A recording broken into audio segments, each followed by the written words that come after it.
নিয়মিত 4 মাস করছেন, এখন ব্যথা নেই? না, ব্যথা নেই, আলহামদুলিল্লাহ মোটামুটি ভালোই। আজকে আপনাদের সাথে পরিচয়ের নাম ডালিয়া। ডালিয়া, পিতার নাম মোহাম্মদ জামাল। মোহাম্মদ জামাল মোল্লা। আপনার মায়ের নাম মুসাম্মদ আসমা। মোহাম্মদ আসমা বেগম। মুসাম্মদ আসমা। আসমা বেগম। আপনার হাজবেন্ডের নাম মোহাম্মদ পিপুল শিকদার। বিপুল শিকদার। আপনাদের ওদের গ্রামের বাড়ি কোথায়? গোপালগঞ্জ। গোপালগঞ্জ। Post office Dalgram. দলগ্রাম। থানা কাশিয়ানি। কাশিয়ানী। জেলা গোপালগঞ্জ। গ্রামের নাম আর ছোট বাহিনী। ছোট বাহিনী পাড়া। আপনার হাজবেন্ডের বাড়ি কোথায়? মোল্লাহাট। মোল্লারহাট। Post office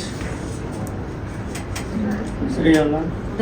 দাঁড়িয়ালা। থানা মোল্লাহাট। জেলা বাগেরহাট। তো আপনি প্রথম ডাক্তারের কাছে কেন গিয়েছিলেন? এবং উনি তো আপনার হলো হাজবেন্ড। আপনার দুজনের কাছ থেকে আমরা জানতে চাই যে আপনি প্রথম কিসের জন্য ডাক্তারের কাছে গেলেন এবং টেস্টগুলো দেওয়ার পরে কি কি চিকিৎসাগুলো করছেন এবং আপনারা এখন শারীরিক অবস্থায় কিভাবে আছেন একটু দেশবাসীর উদ্দেশ্যে। প্রথমে আমি মনে করছিলাম যে আমার পাইলসের সমস্যা, আমার ব্লাড যেত। তারপরে হচ্ছে যে আমি পপুলারে ডাক্তার দেখানোর পর আমার অনেকগুলো পরীক্ষা দেয়। পরীক্ষা দেওয়ার পর হচ্ছে যে আমার ক্যান্সার ধরা পড়ে। তারপরে এলোপাতে অনেক, কোলন ক্যান্সার। আমি অনেক ট্রিটমেন্ট নিয়েছি, রেডিওথেরাপি দিয়েছি 28টা।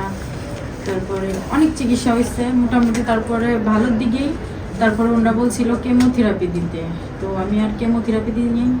আবার অপারেশন করার কথা বলছিল, সেটাও করিনি। তারপরে এই ডাক্তারই দেখে পরে এখানে এসে চিকিৎসা নিয়ে আলহামদুলিল্লাহ মোটামুটি ভালোই। আপনি আমার কাছে আসার আগে এই কেমো দেওয়ার পরে রেডিওথেরাপি দেওয়ার পরে কি ব্যথা কম ছিল না ব্যথা ছিল?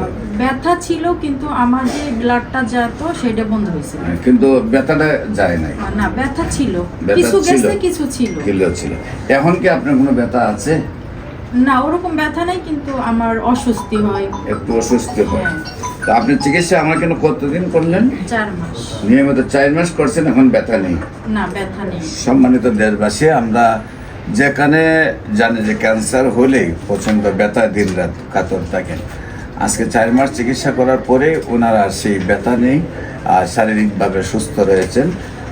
আপনারা দোয়া করবেন, দেশবাসীর কাছে দোয়া চাই, আল্লাহ যেন ওনাকে পূর্ণাঙ্গভাবে সুস্থ রাখেন।